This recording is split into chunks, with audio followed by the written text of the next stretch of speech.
जिन लोगों ने आज दीक्षा ली है, बहुत बड़ी संख्या में आज दीक्षा ली है, आज समझ लो आज आपका संबंध भगवान से जुड़ गया है। अब तुम्हें इस बात की चिंता नहीं करनी कि हम डूबेंगे कि तरेंगे। अब तो सिर्फ ये करना है, जो मंत्र मिला है, जो तिलक मिला है, उसका आदर करना है। जो गुरु ने बता दिया उस मार्ग पर चलना है। मैं गारंटी से कहता हूं, यमराज की हिम्मत नहीं कि तेरे घर के दरवाजे को खटखटा दे। ये मेरा वादा है। जो 7 सूत्र आपको दिए हैं ना, ये साधारण नहीं है।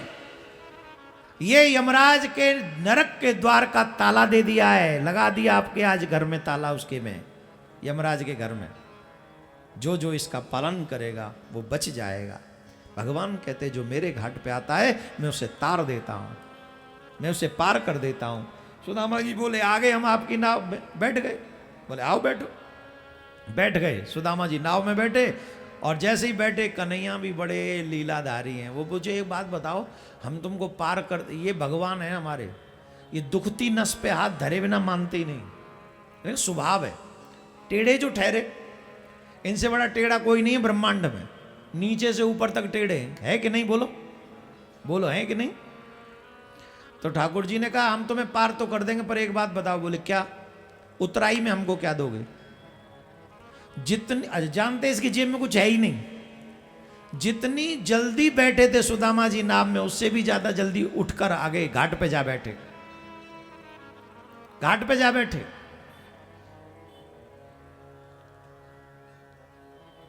भगवान बोले क्या हुआ, क्या नहीं चलोगे पार? बोले नहीं नहीं नहीं, आप ले जाओ नाव, ले जाओ, अब और किसी में आएंगे। बोले बताओ क्यों?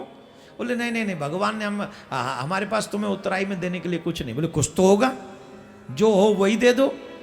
अरे बोले भगवान ने हमें कुछ दिया नहीं है। भगवान बोले भगवान इतना निर्दयी नहीं है कि कुछ भी ना दे, कुछ तो दिया होगा।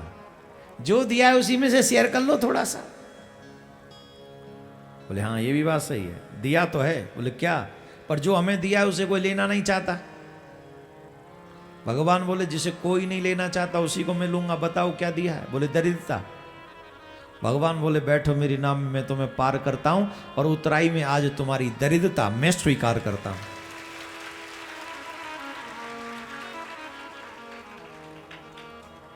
क्या बोलना पड़े? क्या बोलना पड़े? क्या बोलना पड़े?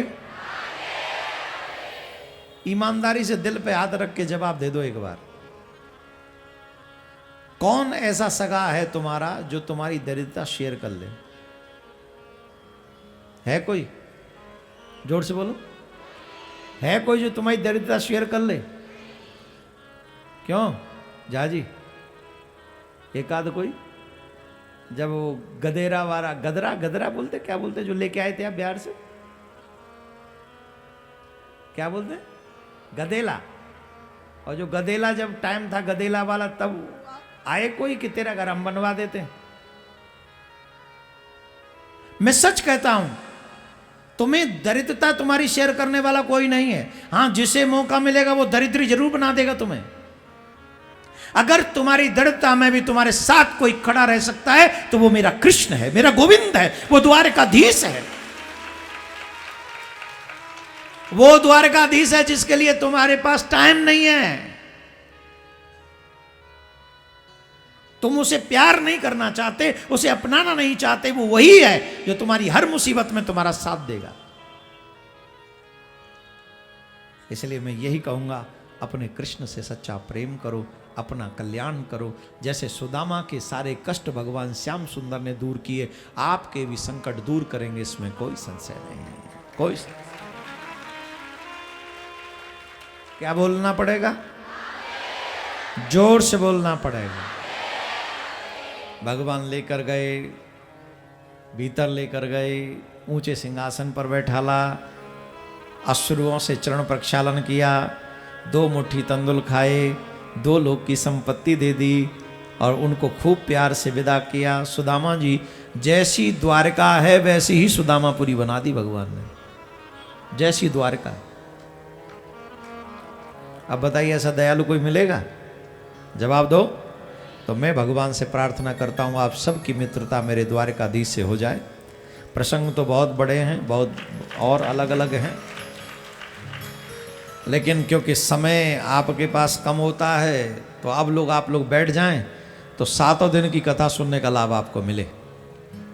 लेकिन उन्हीं को फल मिलेगा 7 दिन का जो बैठकर एकदम शांत चित्त होकर प्रारंभ से लेकर अंत तक हम कथा सुनाएंगे। उससे पहले सांप का प्रसंग है, वो एकादश स्कंद में ये प्रसंग आता है कि यदुवंशी बच्चे जो हैं, एक बार को संत महात्मा ब्राह्मण आए हुए थे द्वारका के सन्निकट, तो एक बच्चे सांब को साड़ी पहनाकर वो ले गए और कहने लगे, महाराज ये स्त्री गर्भवती है, कृपा करके बताओ इससे क्या होगा, पुत्र या पुत्री।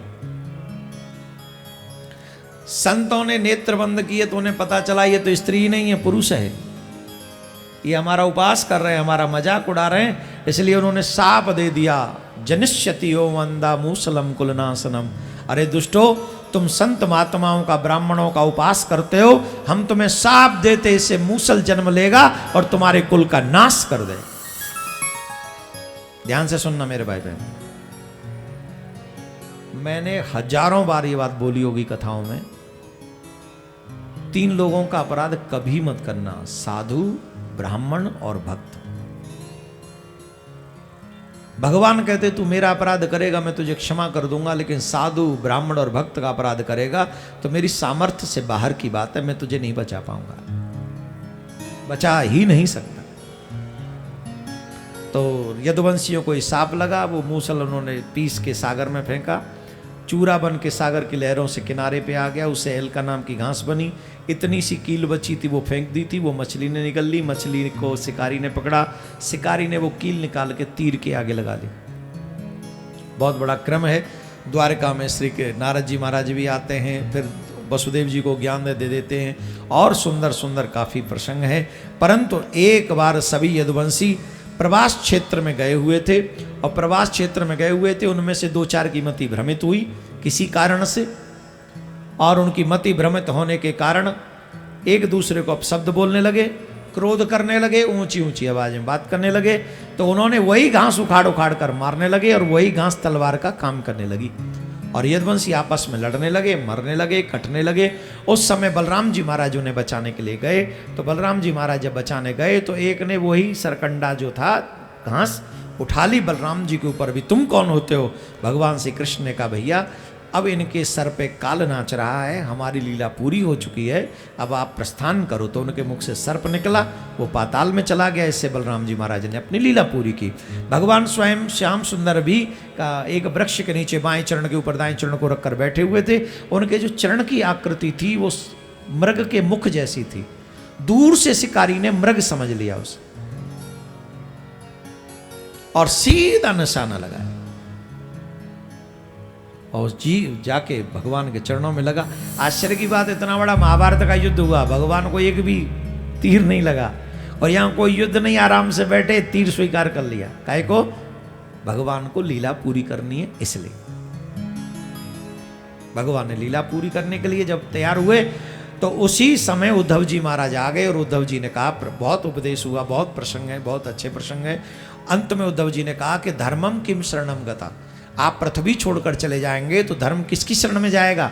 तब भगवान श्याम सुंदर कह रहे हैं कि मैं कभी पृथ्वी छोड़कर नहीं जाऊंगा, मैं अपने स्वरूप को भागवत में विराजमान करा रहा हूं। जो मनुष्य भागवत की शरण में आएगा उसे यही समझना चाहिए कि वो मेरी ही शरण में आया है, वो कृष्ण की ही शरण में आया है। जो मांगेगा उसे वो मिलेगा, जो मांगेगा उसे मिलेगा, जो मांगेगा उसे मिलेगा। ये कल्प वृक्ष है। इतना कहकर भगवान अदृश्य हुए। कलयुग का वर्णन, कलयुग के राजाओं का वर्णन, मार्कंडेय ऋषि को प्रलय इत्यादि का दर्शन, ये सारा क्रम है। 2 मिनट में हम कलयुग की बात और बता देते, फिर भागवत संपूर्ण करेंगे। 7 दिन का लाभ आपको मिल सके, हम ऐसे का उस प्रारंभ से लेकर अंत तक कथा कहेंगे। लेकिन उससे पहले कलयुग की बात सुन ले। कलयुग की आयु है 4,32,000 वर्ष की। कितनी? अब मैं चाहूंगा एकदम शांति से बैठ जाइए आप, कम से कम अब तो मत हिलना, बिल्कुल भी मत हिलना। अभी भी अगर आप खड़े रहे तो आपको 7 दिन का लाभ तो बिल्कुल भी नहीं मिलना। बैठकर सर ढककर बैठ जाएं 5 मिनट, 10 मिनट, आधा घंटा नहीं, 10 मिनट बैठ जाएं सभी, सर ढक लें और ये प्रसंग सुने। कलयुग की आयु है 4,32,000 वर्ष। और पहले इसको 4 चरणों में बांटा गया है। पहले चरण में जीव की आयु 1,08,000 वर्ष का एक चरण है। पहले चरण में जीव की आयु है 100 वर्ष, दूसरे में 50, तीसरे में 25, चौथे में 12.5। घोर कलयुग उसे कहेंगे, घोर कलयुग उसे कहेंगे जब 9 वर्ष का बच्चा ग्रैंडफादर बन जाएगा। हाइट इतनी होगी कि चने के पेड़ के नीचे छांव लिया करेगा। भुखमरी इतनी होगी कि एक रोटी के टुकड़े के पीछे दूसरों की जान ले लेगा, अपनी जान दे देगा। नदी के उस पार कोई एक टुकड़ा दिखा दे रोटी का तो बहती हुई नदी में, भाव वाली नदी में कूद पड़ेगा। ये जानते हो भी कि प्राण चले जाएंगे, फिर भी उसकी चाह में वो कूद पड़ेगा। इतनी भुखमरी हो। रिश्तों की मर्यादा के संदर्भ में लिखा है, जहां यही नहीं पता होगा कि बाप कौन है, जहां यही नहीं पता होगा मां कौन है, भाई बहन का कोई रिश्ता नहीं बचेगा। जैसे पशु वयस्क होने पर उसी के साथ रमण करते हैं जिससे जन्म लिया है, वही हाल पशु मानवों का हो जाएगा घोर कलयुग। और उसकी स्थिति तो आप सब देख रहे हैं। ऐसा कोई रिश्ता बचा नहीं है जिसको कलंकित किया जा चुका ना हो। हर रिश्ता कलंकित हो चुका है। तो मैं आप सबसे एक बात जानना चाहता हूं, जो अभी इस समय, उस समय गंगा नहीं होगी, जमुना नहीं होगी, नदी नहीं होगी, रामायण नहीं होगी, भागवत नहीं होगी, कुछ नहीं होगा। आज इस समय में गंगा है, जमुना है, भागवत है, रामायण है, गीता है, संत है, महात्मा है, कथाकार है, सब हैं। जो मनुष्य आज के समय में अपना कल्याण न कर सके, वो आने वाले कलयुग में अपना कल्याण कैसे कर सकेगा। इसलिए मैं कहता हूं, अभी नहीं तो, जोर से बोलिए, जोर से बोलिए, ईमानदारी से बताओ कौन कौन अपना कल्याण करवाना चाहता है। हाथ वो मत उठाना कि सिर्फ सबने हाथ उठा दिए। जो दिल से चाहते कि हमारा कल्याण हो जाए। अगर आप दिल से चाहते आपका कल्याण हो जाए तो आप मेरे बताए हुए मार्ग पर चलिए।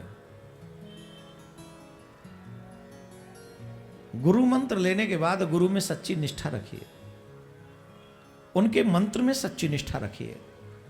भगवान प्रिया कांजू से सच्चा प्रेम कीजिए। यह संसार किसी का हुआ नहीं, आगे किसी का होगा नहीं।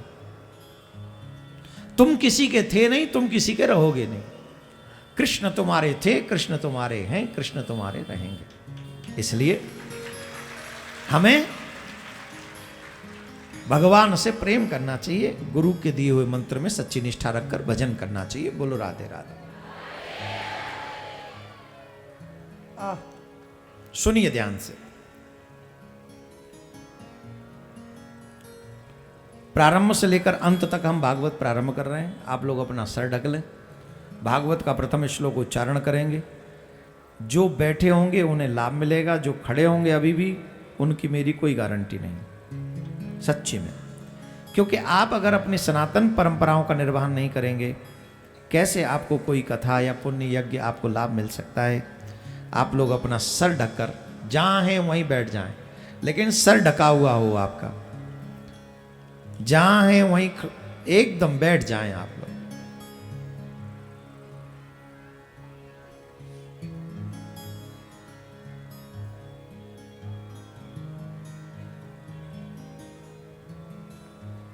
मैं फिर एक बार आगाह कर रहा हूं कि आप अगर अभी बैठ गए 10 मिनट तो आपको 7 दिन का लाभ मिलेगा। अगर अभी भी खड़े रहे तो आप यहां होते हुए भी यहां का लाभ नहीं ले पाएंगे। और ये आखिरी वार्निंग है आपको। इसके बाद मैं सीधा श्लोक प्रारंभ कर रहा हूं। और दुर्भाग्य देखो क्या गजब की बात है। एक दुर्भाग्य बताऊं लोगों का, मैं भागवत संपूर्ण बोलने जा रहा हूं और कुछ लोग जस्ट अभी निकल रहे हैं कथा पंडाल से, जस्ट अभी। सोचो ये क्या क्या भाग्य होगा, कल्पना कीजिए। सर ढक लें, मोबाइल जेब में रख लें, कोई भी मोबाइल यूज न करें और पूरा ध्यान भागवत के प्रथम श्लोक उच्चारण करने में लगाएंगे। सच्चिदानंदरूपाय सच्चिदानंदरूपाय विश्वोत्पत्त्यादिहेतवे विश्वोत्पत्त्यादिहेतवे तापत्रयविनाशाय तापत्रयविनाशाय श्रीकृष्णाय वयं नुमः श्रीकृष्णाय वयं नमः। सतचिदानंद घन सर्वेश्वर सच्चिदानंद भगवान को कोटि कोटि नमन है। उनको नमन करके हम प्रारंभ से कथा को वर्णन करते हैं। भगवान श्री भागवत स्वरूप में विराजमान हैं। प्रथम स्कंद में 19 अध्याय हैं, जहाँ प्रश्नों के साथ भागवत प्रारंभ होती है, जिसमें 24 अवतारों का वर्णन है। द्वितीय स्कंद में 10 अध्याय हैं, जिसमें सद्यो मुक्ति क्रम मुक्ति का वर्णन है। तृतीय स्कंद में 33 अध्याय हैं, जिसमें सृष्टि का सृजन है। नारायण की नाभि से कमल, कमल में से ब्रह्मा और ब्रह्मा जी के द्वारा महाराज मनु, रानी शत्रुपा इत्यादि का सृजन है और उनके द्वारा ये सृष्टि आगे बढ़ाई गई। चतुर्थ स्कंद में 31 अध्याय हैं, जिसमें चारों धर्मों का वर्णन है। ब्राह्मण को ज्ञान के द्वारा धर्म की रक्षा करना चाहिए, क्षत्रिय को बल के द्वारा अपने धर्म की रक्षा करनी चाहिए, वैश्य को धन देकर, जो धनवान लोग हैं संसार में उन लोगों को धन के द्वारा अपने धर्म की रक्षा अवश्य करनी चाहिए, और जिन पर ज्ञान नहीं है, जिन पर बल नहीं है, जिन पे धन नहीं है, उन्हें अपने तन के द्वारा सेवा करके अपने धर्म की रक्षा करनी ही चाहिए। धर्मो रक्षति रक्षितः, जो मनुष्य धर्म की रक्षा करता है, धर्म उसकी रक्षा हर स्थिति में करता है। पंचम स्कंद में 26 अध्याय हैं, स्थान शक्ति लीला का वर्णन है। षष्ठम स्कंद में 19 अध्याय पोषण लक्षण लीला का वर्णन है। सप्तम स्कंद में 15 अध्याय हैं, ऊती लीला का वर्णन है। अष्टम स्कंद में 24 अध्याय हैं, मनवंतरों का वर्णन आता है। नवम स्कंद में 24 अध्याय ईशान लीला का वर्णन आता है। दसम स्कंद में 90 अध्याय हैं, जिसमें निरोध लीला का वर्णन आता है। एकादश स्कंद में मुक्ति लीला का वर्णन है, जिसमें 31 अध्याय आते हैं, और द्वादश स्कंद में 13 अध्याय हैं, जिसमें आश्रय लीला का वर्णन आता है। इति संपूर्ण श्रीमद् भागवत। भागवत का अंतिम श्लोक आप सभी उच्चारण करेंगे। नाम संकीर्तनम यस्य, नाम संकीर्तनं यस्य सर्व पाप प्रणाशनम, सर्वपाप प्रणाशनं प्रणामो दुख समनस, प्रणामो दुःख शमनं तम नमामि हरिं परम, तं नमामि हरिं परं, तम नमामि हरिं परम। तं नमामि हरिं परं। वेदव्यासी महाराज ने कहा है, कलयुग के लोगों के लिए बहुत सहज है कि नाम संकीर्तन करें। जो मनुष्य नाम संकीर्तन करता है वो सहज में ही बेड़ा पार उसका हो जाता है। आज यहाँ पर कितने लोग बैठे हुए हैं कोई कह नहीं सकता। अगर हम लोग 10 मिनट भगवान का नाम जाप कर लें तो हम लोग करोड़ों करोड़ों करोड़ोपति हो सकते हैं। इतने हजार लोग यहाँ पर बैठे, हजारों हजार लोग बैठे, लेकिन कलयुग के लोग बड़े हाव भाव में तेजी में रहते, उन पे ये सब अवसर रहता नहीं, वो भाग दौड़ में लगे। भगवान ने कहा है, व्यासी महाराज कहते हैं, हे मनुष्यों, कल काल में मुक्त होने के लिए नाम संकीर्तन करो, भगवान के नाम का आश्रय ले लो। जिन्होंने भगवान के नाम का आश्रय ले लिया है उनका बेड़ा पार निश्चित होगा, इसमें कोई संशय। 7वां दिन राजा परीक्षित ने सुखदेव जी महाराज को तिलक किया, द्रव्य दक्षिणा दी, विदा किया और स्वयं गंगा जी के तट पर आ गए। तक्षक का आना डसना ये श्राप की पूर्ति भर है।